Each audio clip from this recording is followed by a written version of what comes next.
Salve, galera, estamos no ar, estamos juntos, muito boa tarde a todo mundo nessa sexta-feira. Meus amigos, está chegando o fim de semana e está chegando a segunda rodada da Libertadores. Terça-feira já tem Fluminense novamente, dessa vez no Maracanã, com obrigação de vitória. E como está, né, a volta dos jogadores que estavam machucados, lesionados, porque o Fluminense está cheio de desfalques ainda, e agora tem novos jogadores lesionados, como, por exemplo, o Renato Augusto. E aí, quem é que vai jogar terça-feira? Será que o Ganso já está em condições? Treinou ou não treinou? E Germán Cano, treinou nessa sexta-feira? Você vai saber a atualização de momento aqui comigo nesse vídeo. E vamos ouvir também Felipe Melo, né, que sempre foi pitbull, sempre foi torcedor do Flamengo, mas será que ainda é? Você vai ver Felipe Melo se declarando ao Fluminense, minha gente. Como é que está a venda de ingressos para o jogo de terça-feira? Vem comigo para saber tudo isso. Bora!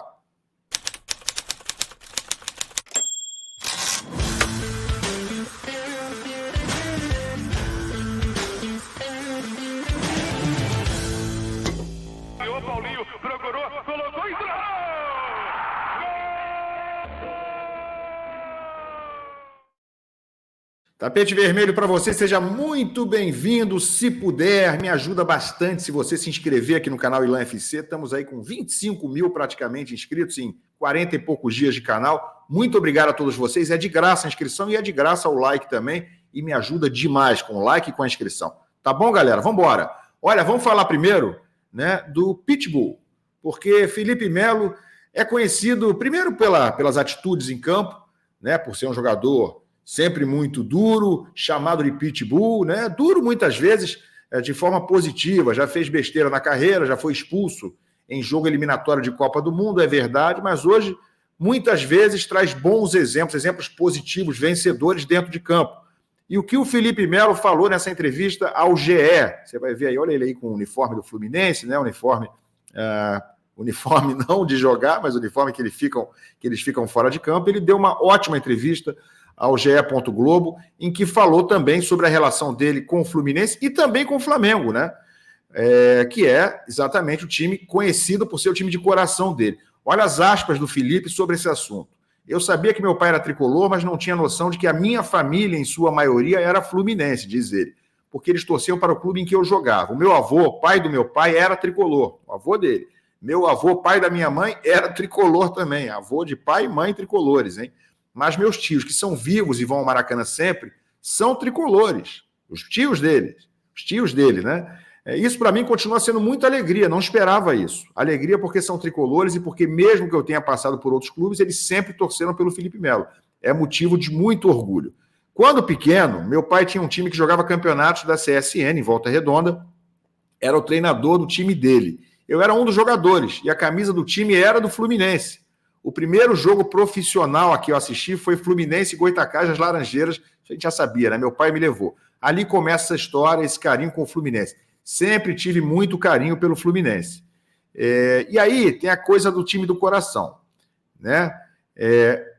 Perguntaram do time de coração dele, do Flamengo, ele falou: eu sou um cara verdadeiro, cresci no Flamengo e torci para o Flamengo, mas me tornei profissional, volto para o Brasil e venho para o Palmeiras. No Palmeiras, você começa a pegar um sentimento pelo clube. Está aí o Felipe Melo com a camisa do Flamengo, com um tijolinho que ele revelou que contribuiu, né? Ele acabou comprando esse tijolinho na construção do Ninho do Urubu, né? E ele fala o seguinte: o Fluminense me abriu as portas perto dos 40 anos. Como não amar um clube como esse? Então eu não tenho problema nenhum em dizer que tenho muita gratidão pelo Flamengo e ela vai ser eterna. Mas eu não amo mais o Flamengo, diz o Felipe Melo. Gente, então ele se declara ao Fluminense, né? Tem outros trechos aqui, ele com as 3 Libertadores, 2 pelo Palmeiras, uma pelo Fluminense, na cama com as 3 taças Libertadores, mas ele de fato se declara aqui em outros trechos, não vou ler tudo que tem aqui, né?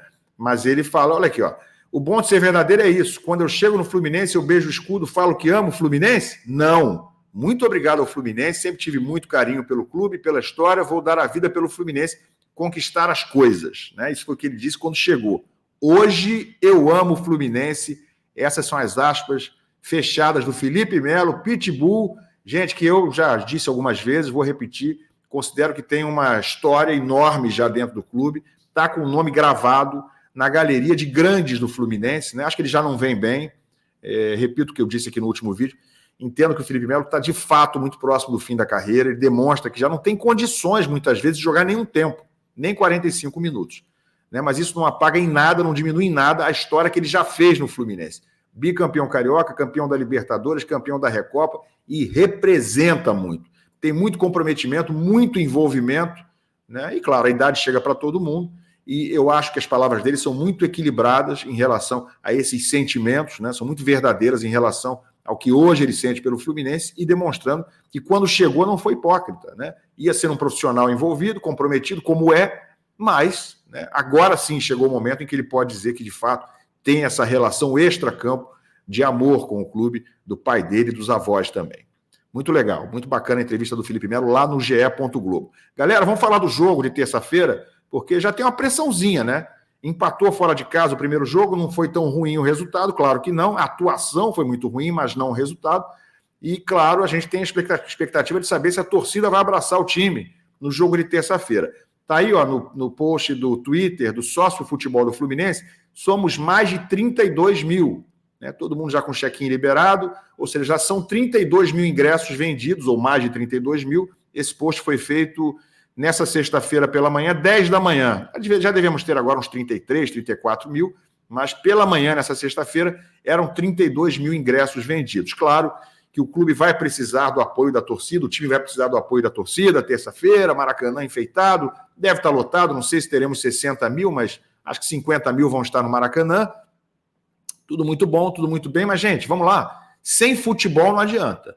Tá? Sem melhorar a forma de jogar, sem criar alternativas, sem ser um time com mais ideias de jogo, né? Sem ser aquele samba de uma nota só, sem ficar tocando bolinha, se ficar tocando bolinha para o lado o tempo todo, só bolinha para o lado, sem penetração, sem verticalidade, sem infiltração, sem jogadas criadas, sem chances construídas, não vai adiantar ter torcida na arquibancada. Pelo contrário, a torcida vai ficar até nervosa se as coisas se repetirem, se virem uma mesmice em campo, com o Fluminense mais uma vez tendo muita dificuldade contra o Colo-Colo, que venceu na primeira rodada e vai vir despreocupado para o Rio de Janeiro. O Colo-Colo, se empatar no Rio, é um excelente resultado. Então eles vão estacionar 3 ônibus na frente do gol deles e o Fluminense vai ter que se virar, não vai ter desculpa de, olha, mas estão muito fechados, estão muito recuados. Vai ter que criar chances, vai ter que inventar alternativas, né? É papel do time melhor, do time que precisa ganhar o jogo, criar, achar esses espaços e achar a forma de chegar ao gol adversário. Jogo difícil e o Fluminense tem obrigação absoluta de ganhar. Porque se não ganha esse jogo, hipoteticamente, se empata com o Colo-Colo, vai a 2 pontos, os próximos 2 são fora de casa. Aí é Cerro Porteño fora e Colo-Colo fora. Imagina ficar para os últimos 2 jogos no Maracanã, a obrigação de ter que ganhar no Rio e ainda assim sem ter certeza que vai classificar. Esses 3 pontos são absolutamente cruciais, essenciais para a classificação do Fluminense nesse jogo de terça-feira. Mas tem que jogar bola. Não adianta só lotar o estádio, não. Né? Fique bem claro. Galera, vamos falar então sobre o que está preparando o Fernando Diniz e com quem ele vai poder contar nesse jogo. Afinal de contas, tem gente machucada. Eles voltam ou não voltam?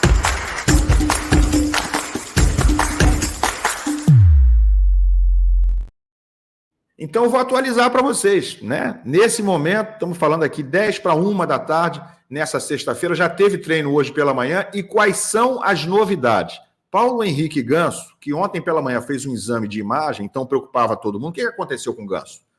Deu um passo atrás?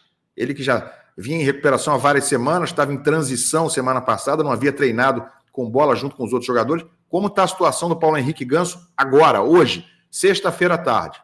Notícia boa. Ganso treinou normalmente na manhã dessa sexta-feira, normalmente, e parece, né, nesse momento, dá para a gente cravar que ele estará à disposição na terça-feira para ser escalado pelo Fernando Diniz, se o Diniz desejar escalá-lo como titular. E eu acho que vai ser isso que vai acontecer. Então, o Ganso está à disposição, obviamente não está no melhor da sua forma física, porque está voltando depois de algumas semanas.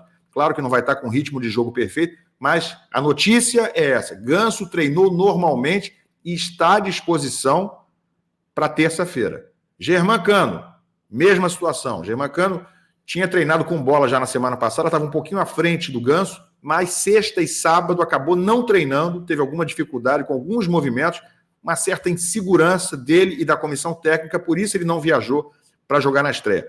Germancano, assim como Paulo Henrique Ganso, ambos treinaram normalmente nessa sexta-feira.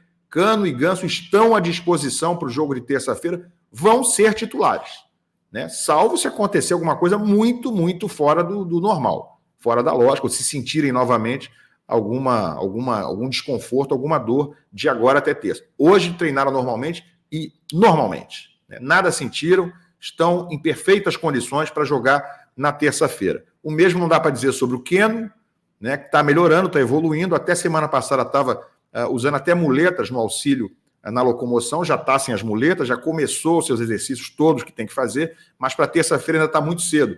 Ele ainda não está nem na transição. O Keno só vai para a transição, provavelmente, daqui a 2 dias, domingo. Né? Ele ainda está finalizando exercícios, movimentos, para curar a lesão que tinha no tornozelo. A partir de domingo vai estar na transição, e claro, domingo, 2 dias antes do jogo, é muito cedo ainda para a gente imaginar que o Keno esteja apto a jogar na terça-feira. Não estará. E sobre Renato Augusto, que se lesionou no jogo lá contra o Alianza Lima, saiu com 27 minutos de jogo, com dor na panturrilha. Né? As primeiras notícias são de que ele não tinha nada muito grave, não era nada muito assustador. Sim, né? Não é nada muito grave a princípio. Porém, Renato Augusto, notícia, não treinou nessa sexta-feira. Renato Augusto ficou no departamento médico, não foi a campo, e isso não é um bom sinal. Isso não é uma boa notícia em relação à escalação dele para terça-feira. Não dá para cravar nesse momento, mas é de bom senso, né? É lógico imaginar que é difícil que ele esteja em campo terça-feira, porque ele não treinou, né? Nem foi a campo, está no departamento médico fazendo tratamento na panturrilha. Então, o que a gente deve ter de cenário para terça-feira é voltas de Germancano, Paulo Henrique Ganso, esses dois sim, Keno não volta, e Renato Augusto dificilmente vai estar à disposição do técnico Fernando Diniz, repito, porque não treinou essa manhã. Galera, e lembrando que John Kennedy e Diogo Barbosa continuam fora, esses dois, porque estão suspensos pela expulsão na final da Recopa. Não jogaram a primeira rodada, ainda tem mais um jogo de suspensão para cumprir, então esses dois também estão fora. Tenho também em relação a quem? Em relação ao Manuel. Tem uma noticiazinha em relação ao Manuel aqui.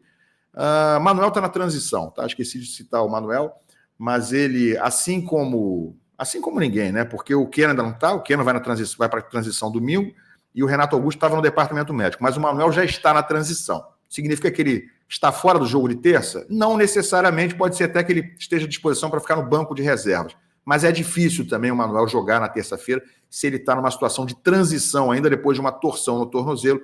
Creio que ele será preservado até do banco para o jogo de terça-feira. Tá bom? Notícias aí quentinhas, atualizadíssimas, como sempre aqui para você no canal Ilan FC. Galera, se você curtiu, se você gosta do meu trabalho, deixa o like, é muito, muito, muito importante para mim. Se inscreve no canal e a gente se vê. Valeu!